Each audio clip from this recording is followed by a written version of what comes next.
So basically, we have known each other since we were 18, when we were just freshmen in college, and we naturally gravitated towards each other. So it was not business at first sight, but we definitely knew that we felt really comfortable with each other, which is like, it's always really hard finding people that you're very compatible with. And it was just so easy for us. And then we started working together, and that has always stuck with me. And so like, and the work didn't feel like work, and it felt like fun and engaging. That's the beginning of business at first sight.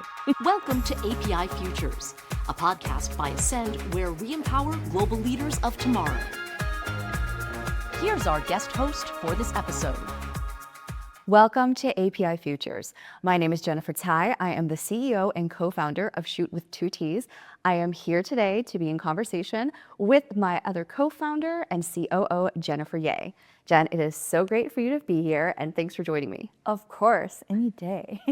All right, so let's get started. So the first question that we have, how did the two of you meet, and was it business at first sight, or did the idea of working together evolve? Yes. Well, my first recollection is actually in college. So we went, first year we were in college together.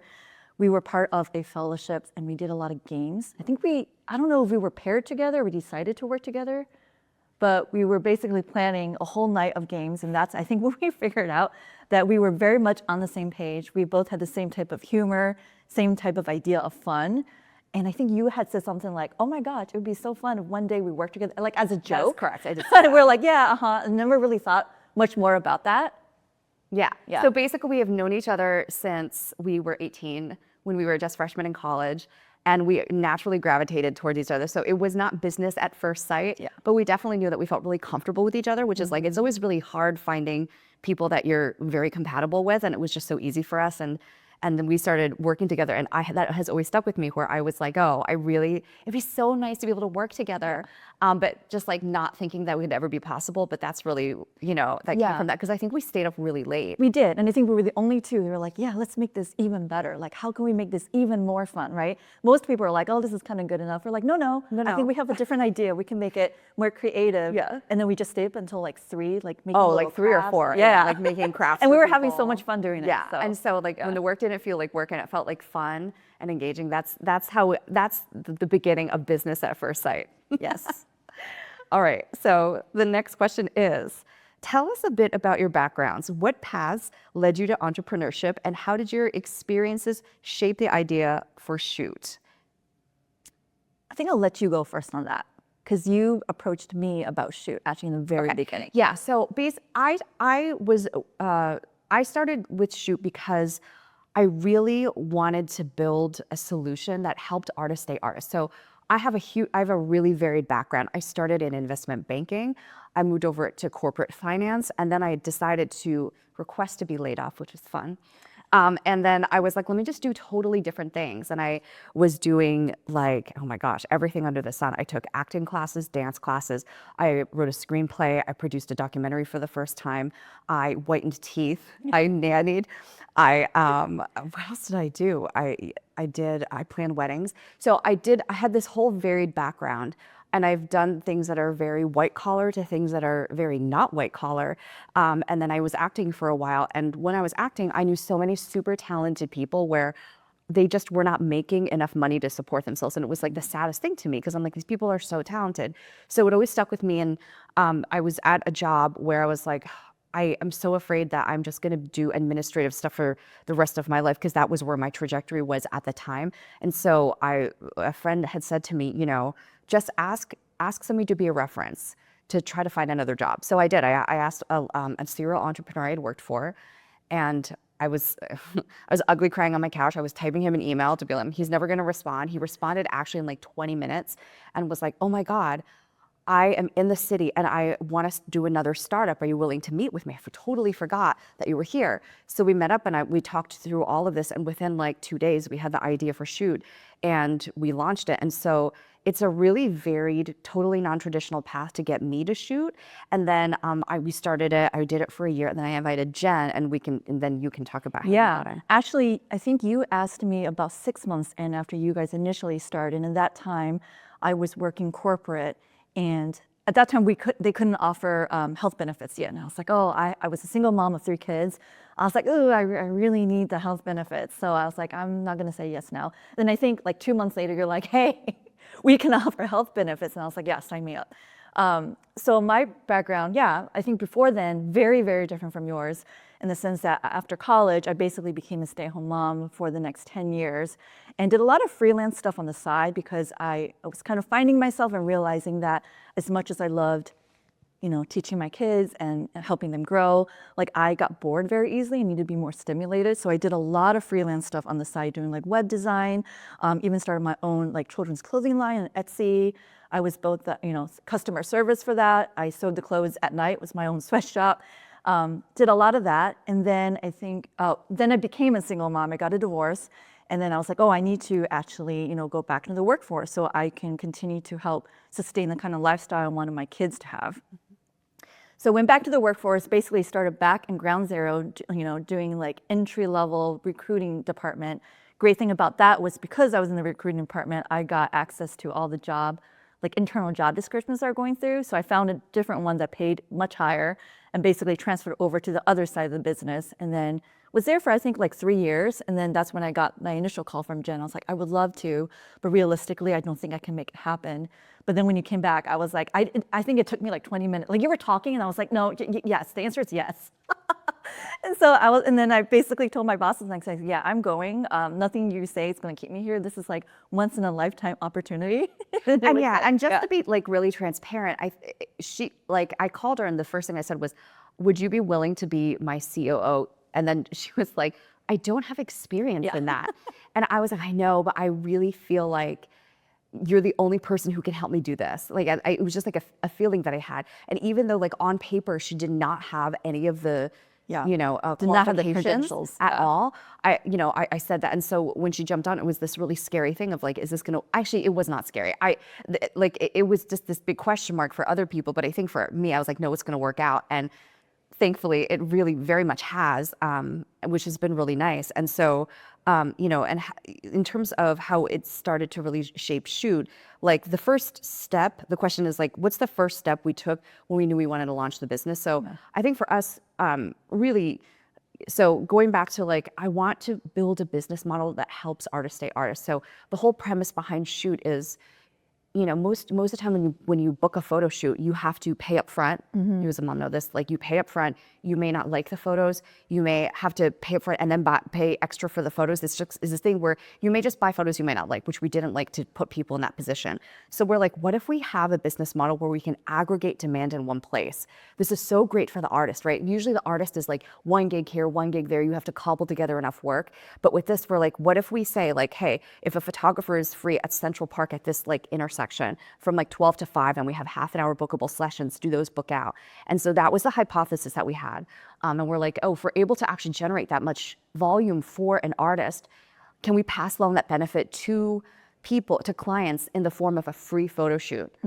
Yes. And that was really the onus. The onus was then on us to hire the best artists who are the most reliable, which is also an issue for clients. It's the most reliable so that we knew that we would give them photos that they would be willing to pay for. So it's like a really nice, win-win-win all around. And so once we got that idea in our head, we decided to launch. We launched with just friends and family, and in New York, and with our network, and it sold out. And we were like, oh, there's something here. And then really, I would say then this goes into the next question, which is, what is the one early sign that Shoott was really resonating with the market? So we started in 2018, and that was really at the height of when Instagram was starting to boom. So we originally thought that it was going to be all influencers and like millennials. And then there was one weekend where we're like, let's try hosting sessions. Our sessions are all outdoors in public parks and spaces. We were like, let's go to Hoboken. If you know anything about Hoboken, New Jersey, it's like all young families. So we put the schedule up, and it was like, as soon as we put it up, it fully booked out. All these moms shared it. And I think that first weekend, we had like 60 families that took photos. And we were like, oh, there's something here. And we're like, of course, photos, yes, influencers like photos, but the people who the photos really mean a lot to are people who want to celebrate milestones.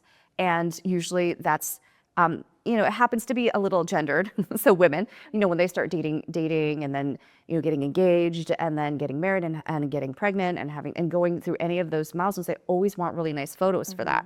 So that's really kind of, especially for moms, because usually as a mom, you're never in the photo. You're always the one taking the photo or trying to, prop it up and like run to get in the photo. So I think for me too, like not that I wanted to work with Gen T only, but also because I was like, oh, this is a service I want for myself because I could see that being so useful for me. And I was like, if it's useful for me, it's definitely useful for other moms. And we talk about it all the time. We're like, yeah, we're never in the photos. And then we would love to be, because we deserve to be in the spotlight also.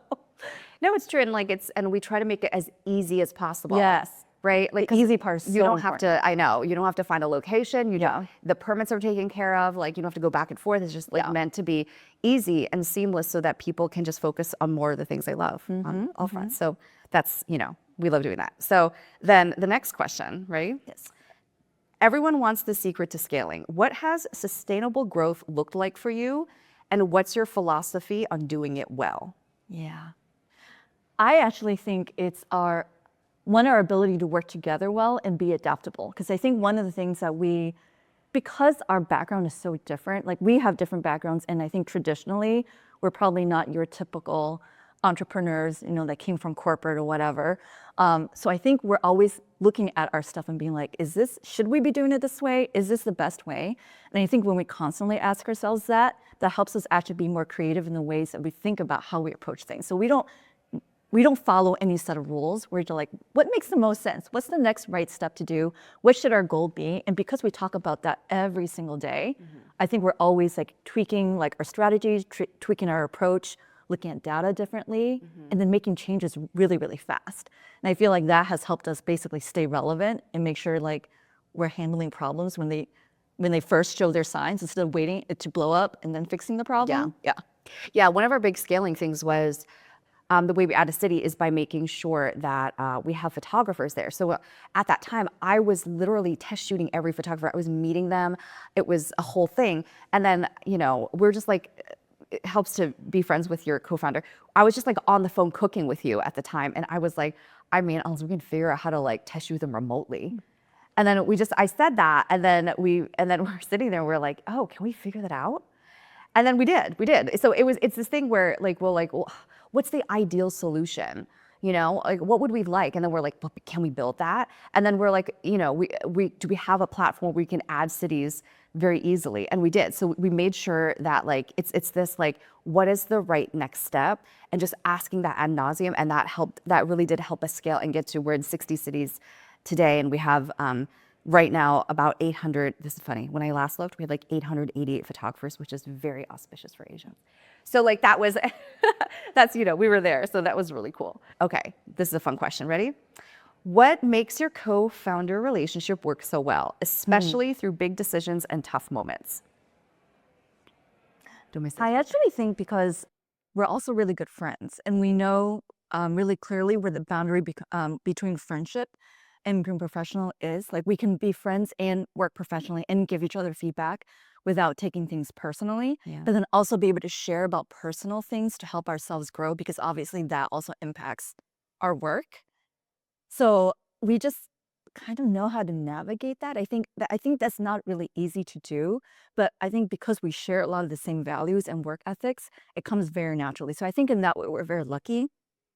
Yeah, because we have hired friends otherwise that did not work. So one of the biggest things was like, just because someone is your friend doesn't mean you should work with them. That's actually really true, because some people don't realize what the divide is between being professional and personal. Like I didn't realize people would struggle with that to the degree that they do, because to me and Jen, it's like we're always on the same page. And so there's a couple of things. One, it is so important that your egos don't fight. Like I try my hardest to never make her feel undermined, and vice versa. And I think we just naturally know what each other's triggers and boundaries are. And we're trying to be super respectful of that, which is important.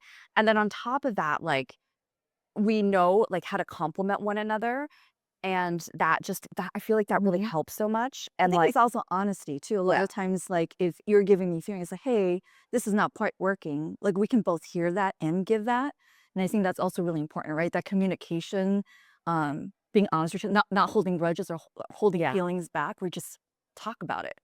Yeah. It's like a really good relationship. Yeah, and I think yes, and I think like we're so good about like knowing that we actually put work first in the same way. So our idea of what's fair is like very much on the same page. So like for example, like if Jen has to go and pick up her kids from school and has to like take them to appointments or whatever, I'm not like, oh my gosh, she's like really abusing time or whatever, because she knows inherently she's like, I will make it up later. I will do this, I'll do that, and fair. And like sometimes when I still have acting gigs, it's the same thing where I'm like, I have a shoot today.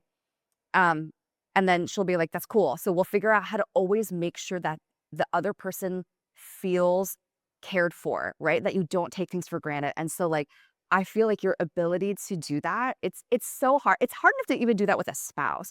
So like to be able to do that with like someone at work is just amazing. And like the people who really succeed on our team, you have to have the same values for like what is fair for your time and your effort and your energy. And then, that helps you go like problems are just problems. You will have nonstop problems, but your ability to like literally endure through those problems is like really the most important part, right? Yeah. Yeah. Solving them together. Solving them together. Team spirit. Exactly. Yeah, exactly. I can't even imagine what it would be like otherwise. It would be terrible. Yeah. It would not work. All right. So this is fun. How do we divide roles and responsibilities in a way that plays to your strengths? Oh, that's so easy because I think it's so natural. We talk about this all the time, which is really fun. Okay. Okay. So I'm more of like the big picture person. And this is so funny because when I was younger, I never thought I was this person, but in my 40s, I am. So I'm the big picture person where I'm like, I see it, like, I need this thing built. I just don't know how to do it. And then she's like, I'm like, I hear it. I'm like, that's great. I know how to do that. And I get excited because I love projects, right? I love solving, like figuring out how things work and how to make it work. yes. So it's a very natural progression. Like, yeah. Yes. And so she's so good. She can build anything. I'm like, I need this. I don't know how to build. She's like, I got you. She will figure out any new platform, spec anything out, like literally be able to make my dreams become a reality.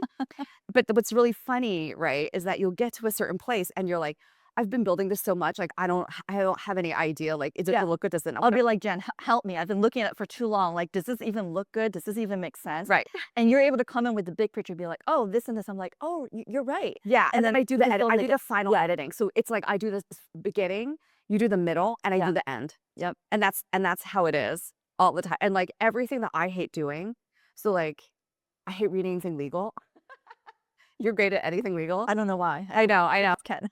I do like, You do a lot more of the people management. Yes. I think because the nuances of that, because I think I like building things. I'm much more used to working like with the tech team and the way we talk. I think when it comes to people, obviously it's not as linear, right? So sometimes I get a little and I love stuck. like, yeah. And you're so good at figuring people out and how to talk to people, how to manage that.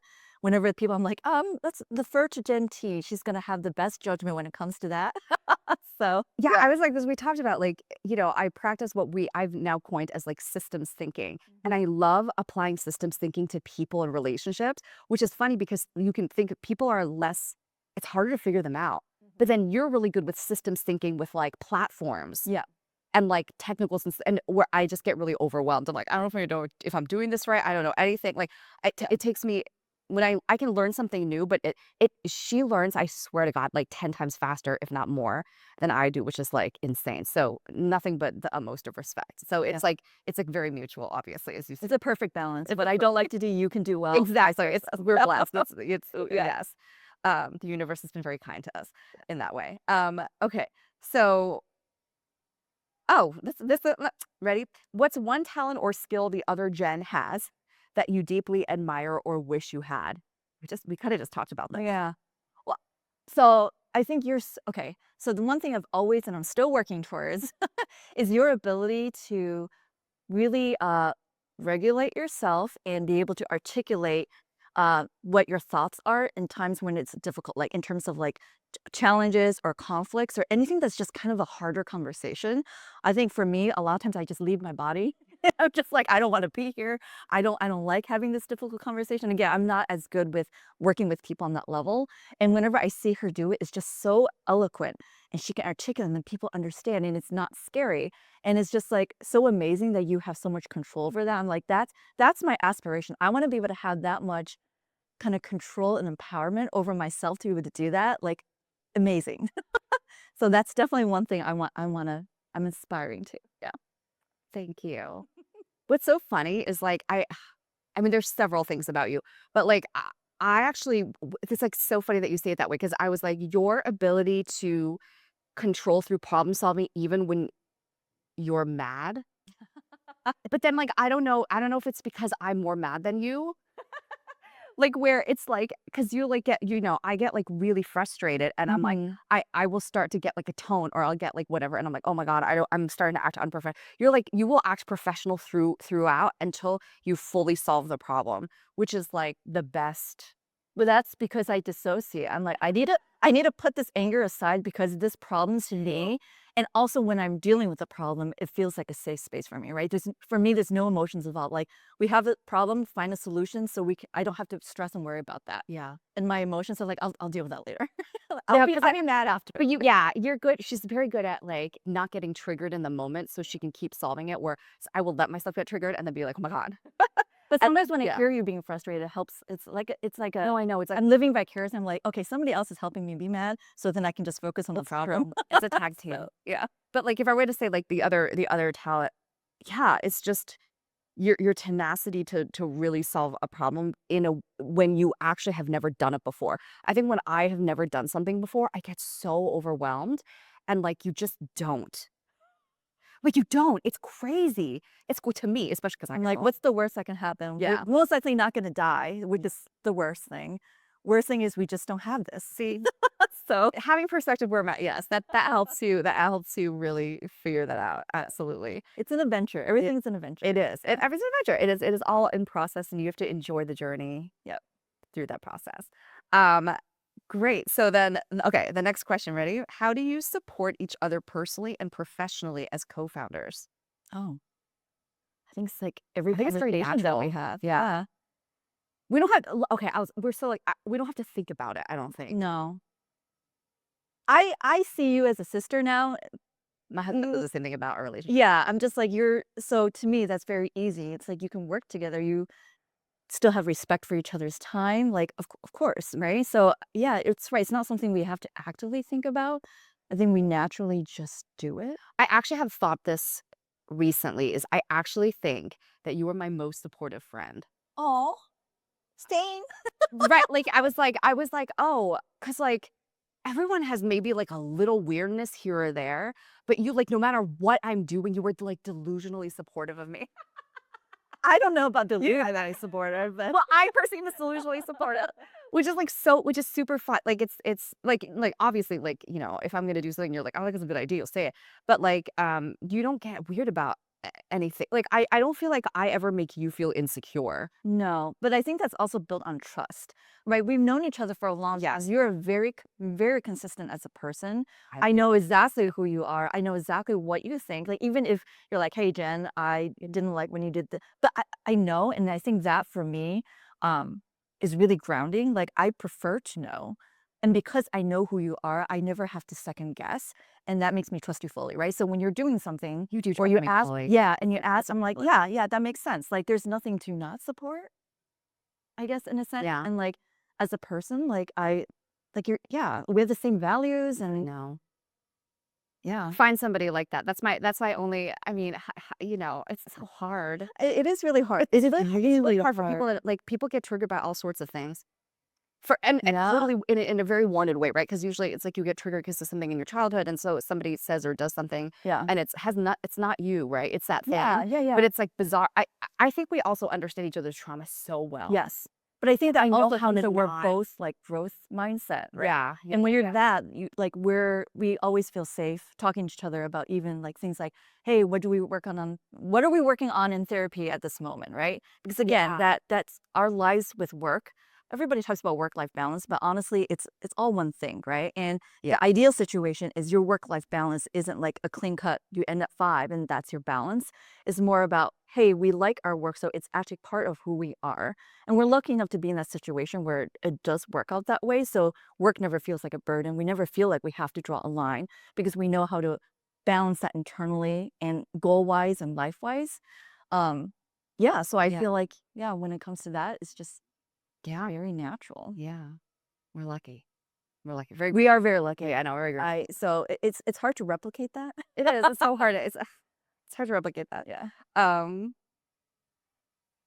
Oh, and okay. This is we're getting to the last question. Congratulations on being named to the 2024 Entreprenista 100. What advice would you give to other women building creative, impact-driven businesses? I think my advice would be, and just based on my own life experience, is that even if you're not really sure how to do something, just like do the next thing and just try. You can always change your mind later. You're like, I tried, it didn't quite work out, and that's okay. There's no shame in that. But I feel like a lot of people get stuck when they're like, oh, I'm not sure. They have all these questions, or they're trying to think of all the different possibilities. And sometimes you just end up stuck there. And sometimes you just have to kind of let it go and it'd be like, again, what's the worst that can happen, right? Like YOLO, like I think I really live that, like sometimes to my detriment, but in general, like YOLO, like you don't know. You don't know until you try. And not to be so stuck on one like certain traditional path, like, oh, I have to do this and then get a house with a white picket fence. Like just do your own thing. Who cares what everybody else is doing? This is your life. In the end, you're the one who's either gonna have loved your life or have lots of regrets. No, True. no, people can tell you what to do, but it's not them living it. So yeah. No, I think what we've noticed with a lot of people who struggle a little more with this is that a lot of people don't know how to get out of decision paralysis. Yeah. There's just a lot of rumination. And I would say like the healthiest, most productive thing is to figure out how to keep yourself in movement. Like, how do I stay in progress, right? So you're not like, well, what if this happens? What if that happens? The thing is like, you can think that, but thinking it doesn't help you solve that problem actually. Mhm. And you really want to get good at being like, I don't know, because you don't know. Yeah. Like, so find the answer. I think it's kind of like do whatever you can to find the answer. So even when we started Shoot, it's like, what are small things we can do to even do like a micro test Mhm. to be like, does this work? No. Okay, I solved it. I don't even have to think about it anymore. Yeah. So it's almost in service of having this like brain space that's like clean is to like try different things so that you know how to move on.